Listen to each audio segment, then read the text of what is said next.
All right, we're going to move on to word number 2. And word number 2 is doulos. Doulos. You see it on the screen, D-O-U-L-O-S, Greek word. And I want to tell you some things about it. I love this word.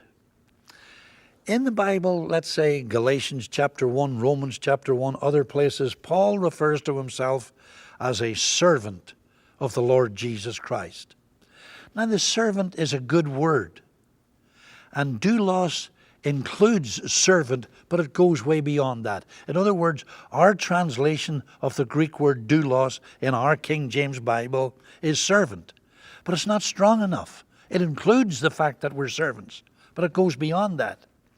What does it mean, Leslie? Well, it means we become his slave.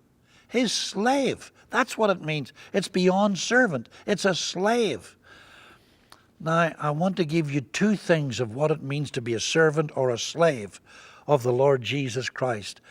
And they're both embodied in this wonderful word doulos. Are you ready? Number 1, one whose will is lost in the will of another. One whose will is lost in the will of another. I got to say it again. One whose will is lost in the will of another. Back there when they had slaves in history, the slave had no mind of his own, as it were. He had to do what the master wanted done in every area. And we do it joyfully. We're his slave. Why? One whose will is lost in the will of another. But doulos means something else, and it's rather fantastic and fabulous. It means to be addicted. Paul was actually saying, my will is consumed in servitude to the Lord Jesus Christ, to whom I am addicted. Now, you know what addiction means. You've seen somebody addicted to drugs, or you've heard of it, or addicted to tobacco, for example, or addicted to alcohol or pornography or something along those lines.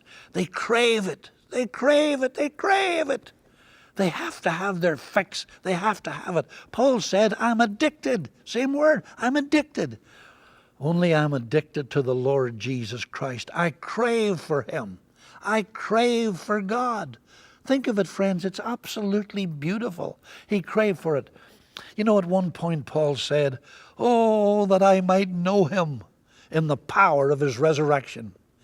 David said, as the hart panteth after the water brooks, so my heart pants after thee, O Lord. Job said, oh, that I knew where I might find him. Think of it. These men were craving for God. And when we are his servants, it's not a one day in a week, one Sunday out of the week that we serve him. Every day we want to please him. Every day. And I know we're human and we often fall short, but our craving is, now listen to this. Jesus said, wow, is this what he said? Yes, it is. Blessed are they who hunger and thirst. Now you would say, no, that can't be. You're blessed when you're filled.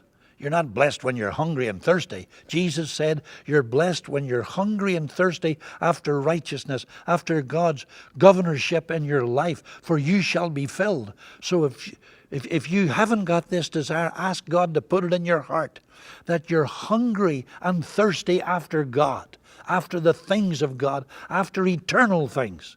Oh, I want you to be in that position so much, so badly. You know, nowadays, what does society do? Well, as a young man or woman growing up, they get to 16 or 17 and they're constantly told the most important thing in life is education. Or maybe take a fitness course because the most important thing in life is your health. Or the most important thing in life is your career so that you can look after your retirement money and so forth. You've heard all that. Oh, that we would only do it God's way. We should teach our children when they're at home, even preschool, then when they go to preschool, when they go to school, when they go to high school, when they go to college, we should teach all our children through television every way we can. The most important thing in life is for you to find out the will of God and do it. Pursue God. Like A.W. Tozer used to say, the pursuit of God. And if we would only pursue God, everything else will be added. That's the promise. But no, we tell people, pursue money, pursue health, pursue a relationship. Those things will come in due course if we put God first. Doulas. What are you, Leslie? I am a slave, one whose will is lost in the will of another, addicted to God. Imperfect though we be, the craving of our heart, as the song says, is to be like Him. That's what it means when we use the word doulos, translated in our Bibles as the word servant. And I give two illustrations, two references, and there's many more, Galatians 1 and Romans 1.